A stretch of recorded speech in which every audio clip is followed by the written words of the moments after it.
Hello everyone. Today I am going to discuss Maxwell equation.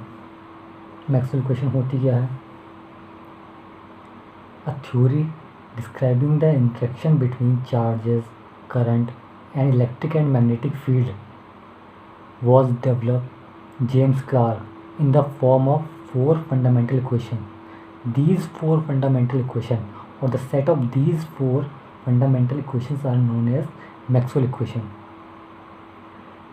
James Maxwell ने एक theory develop करी fundamental interaction की, charges current के बीच, electric field और magnetic field के बीच। इन्हें एक फॉर्म में रखा, इन्हें चार इक्वेशन के फॉर्म में रखा और उन चार इक्वेशन के सेट को मैक्सवेल इक्वेशन कहा जाता है। सबसे पहले जो पहली मैक्सवेल इक्वेशन है वो है E dot D S equal to Q over epsilon naught और E over D S equal to 1/एप्सिलॉन नॉट रो डी वी। क्योंकि हम जानते हैं Q equal to rho D V होता है, rho D V equal to Q. पहली equation क्या है? पहली इक्वेशन गॉस लॉ इलेक्ट्रोस्टैटिक्स का है। गॉस लॉ हमें क्या देता है?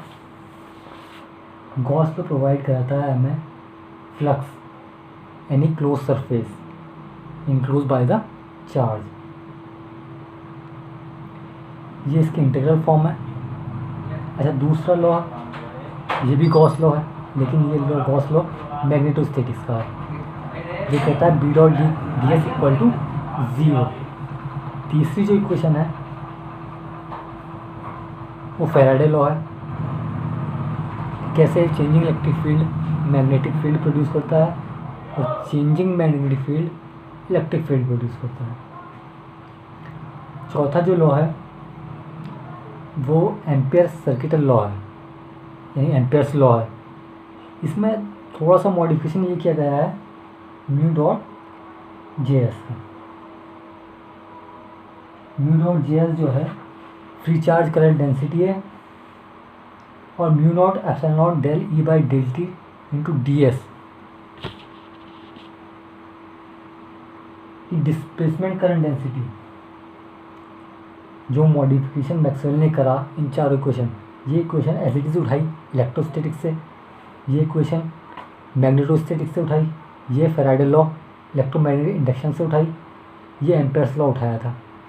लेकिन एम्पियर्स लॉ में यहाँ करेक्शन करा उसने, मैक्सवेल ने करेक्शन क्या करा? Mu nought epsilon not del E over del T dot D S. ये जो टर्म है ये इलेक्ट्रिक डिस्प्लेसमेंट करंट डेंसिटी,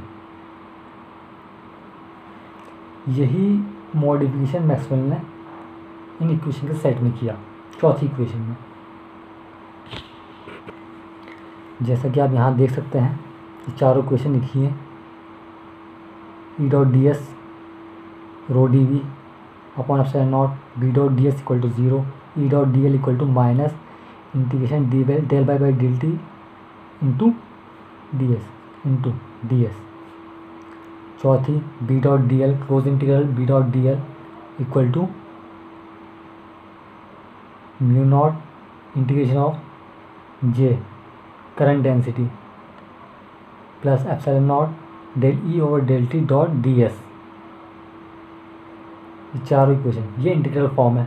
अब इंटीग्रल फॉर्म से डिफरेंशियल फॉर्म कैसे आई? E dot D S, I think I should right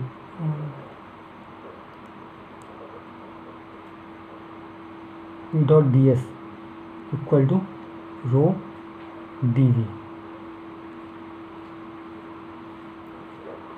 close integral surface volume. Surface integral को volume integral में चेंज करने के लिए हमारे पास गॉस डाइवर्जेंस थ्योरम होती है। गॉस डाइवर्जेंस थ्योरम यहाँ अप्लाई कर देंगे। अच्छा, गॉस डाइवर्जेंस थ्योरम का स्टेटमेंट देख लो। कोई भी फ्लक्स जो हमारा ई डॉट डी एस से क्लोज इंटीग्रल में लिखा जा रहा हो इस सरफेस, उसे ये वॉल्यूम इंटीग्रल में चेंज कर देगी और del dot E D V, इन दो इक्वेशन को 1 और 2 को कंपेयर कर लो। इसके बदले ये पुट कर दो, close integral V del dot E D V equal to rho D V. तो del dot E equal to rho 1/ε0, यहाँ भी ε0, यहाँ भी ε0। ये सिमिलर इसी प्रोसेस से सेकेंड इक्वेशन उसकी फॉर्म ये बन जाएगी, del dot B equal to 0। Same apply करो, del dot B equal to 0। Third equation क्या है, close integral E dot D L equal to minus del B over del T dot D S. Line integral surface integral, line integral को surface integral में change करने के लिए हमारे पास Stokes theorem है।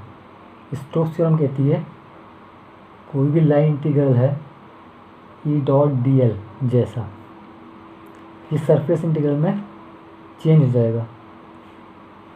सरफेस कब, del cross E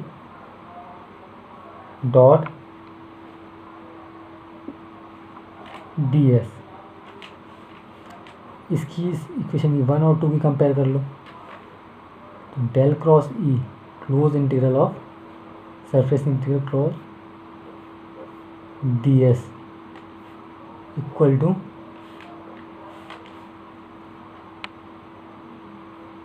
del B over del T dot D S.